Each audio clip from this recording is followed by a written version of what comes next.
अस्सलाम वालेकुम। आपको सादगी की एक ऐसी मिसाल सुनाने जा रहा हूं जिसे सुनकर आपकी समातें दंग रह जाएंगी। आप सोचने पर मजबूर हो जाएंगे कि आज के दौर में भी ऐसे फकीर और दरवेश लोग पाए जाते हैं। ये कहानी है नेपाल के वजीर आजम सुशील कोइराला की। वो 2014 में वजीर आजम मुंतखब हुए। जब उन्हें अपने ऑफिस ले जाया गया तो जो उन्होंने सूट पहन रखा था उसकी कीमत एक अंदाज़ा लगाएं तो 200 रुपए से भी कम थी। पाँव में एक पुरानी सी चप्पल थी। अपने ऑफिस पहुंचे तो उन्होंने वो चप्पल बाहर उतार दी और अपनी कुर्सी पर चौकड़ी मारकर बैठ गए। फाइलें मंगवाई और अपने काम में लग गए। सेक्रेटरी साहब काफ़ी देर तक इंतजार करते रहे कि वजीर आजम साहब मुझे अभी अंदर बुलाएंगे और मुझसे कुछ पूछगछ करेंगे। बॉस ने उन्हें अंदर नहीं बुलाया तो उन्होंने चपड़ासी से पूछा कि बॉस ने मुझे अंदर नहीं बुलाया। चपड़ासी ने कहा आप तो क्या, उन्होंने किसी को भी अंदर नहीं बुलाया। 2-3 दिन ऐसे ही गुजर गए। आखिरकार सेक्रेटरी साहब ने एक चिट भेजी कि मुझे आपसे कोई सरकारी काम है।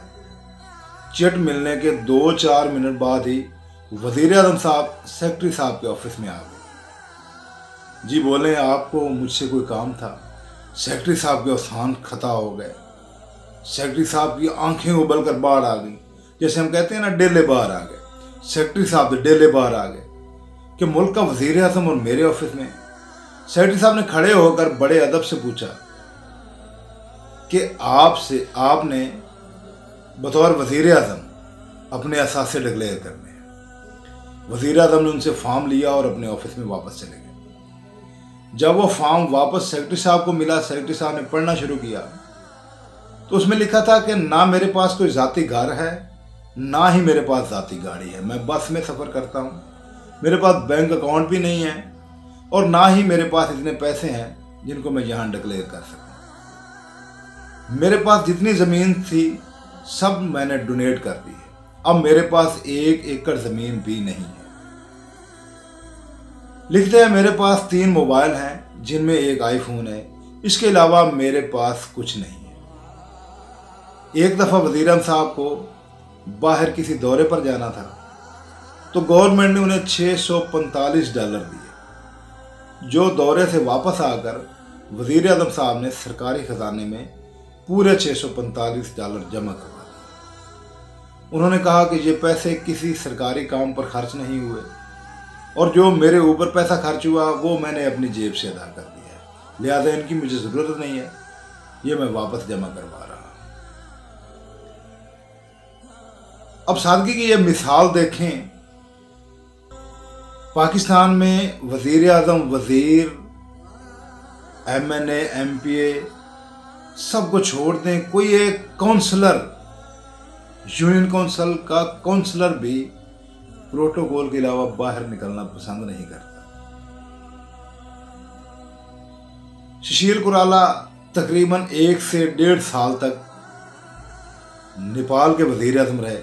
और ये याद रखें, नेपाल में करप्शन पाकिस्तान की तरह करप्शन और सियासत दोनों लाज़िम मलज़ूम है। यानी सियासत करनी है तो करप्शन भी ज़रूरी है। और सुशील कोइराला के उनकी फैमिली से 3 वज़ीर आज़म पहले हो चुके थे।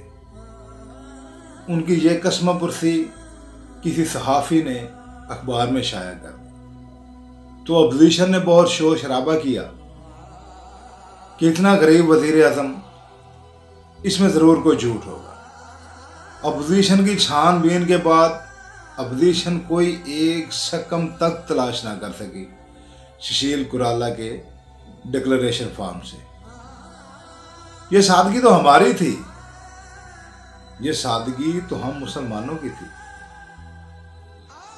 लेकिन हम इसको क्यों भूल गए? चलें, अगर भूल भी गए हैं तो ये याद करवाना आपका और मेरा काम है। ये याद करवाना आवाम का काम है। पाकिस्तान इस वक्त मुश्किल हालात में है।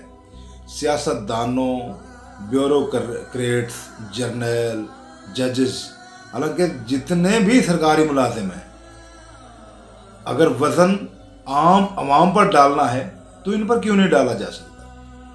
क्यों इनको पेट्रोल फ्री दिया जाता है? क्यों इनको बिजली फ्री दी जाती है? क्यों इनको गैस फ्री दी जाती है? क्यों इनको घर फ्री दिए जाते हैं? इनको तनख्वाह दें, चलें थोड़ी तनख्वाह बढ़ा दें। अगर आप कहेंगे कि आपकी बिजली फ्री है, तो मैं कहता हूँ ये जानवरों कुत्तों के कमरों में भी एसी लगा देंगे।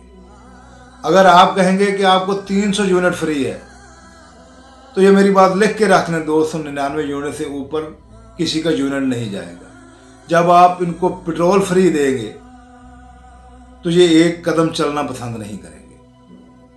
जब आप एक हद मुकर्रर कर देंगे कि इतना पेट्रोल फ्री है, तो ये खुद बचत करेंगे, क्योंकि ये लोग अपनी जेब से ना पेट्रोल डलवा सकते हैं, ना बिजली का बिल अदा कर सकते हैं, और ना ही गैस का बिल अदा कर सकते हैं। आपको खुद खड़े होना पड़ेगा। वो अल्लाह ताला उस कौम की तकदीर नहीं बदलता जिसे खुद ख्याल ना हो अपनी तकदीर बदलने का। इलेक्शन करीब हैं, उम्मीद है आप लोग ये ज़रूर सवाल करेंगे इनसे, और तहिया कर लें जो बंदा इन सवालात पर राज़ी होगा उसको वोट दें। और अगर कल को फिर वो इन बातों को भूल जाए तो अगली बार फिर उसने आपके पास ही आना है। उसने वोट कहीं और से नहीं लेने, आप आवाम से ही लेने हैं वोट। बिलाखिर शशीर कुराला साहब कैंसर के एक मूजी मर्ज में मुब्तला हो गए। वज़ीर आज़म से फारिग होने के बाद वो अपने भाई के घर मुंतकिल हो गए। उनके पास इतने पैसे नहीं थे कि वो कैंसर का इलाज करवा सके। उनकी पार्टी ने चंदा इकट्ठा किया, उनका इलाज करवाया गया। वो कुछ साल तक इस मूजी मर्ज से लड़ते हुए बेलाखिर अल्लाह ताला को प्यारे हो गए। जैसे शशीर कुराला साहब इस दुनिया में फ़कीराना वज़ीर आज़म, दरवेश वज़ीर आज़म के तौर पर मौजूद थे, आज भी लोग मौजूद हैं। लेकिन ऐसे लोगों को आपने और मैंने सिलेक्ट करके आगे लाना है, किसी ने नहीं लाना।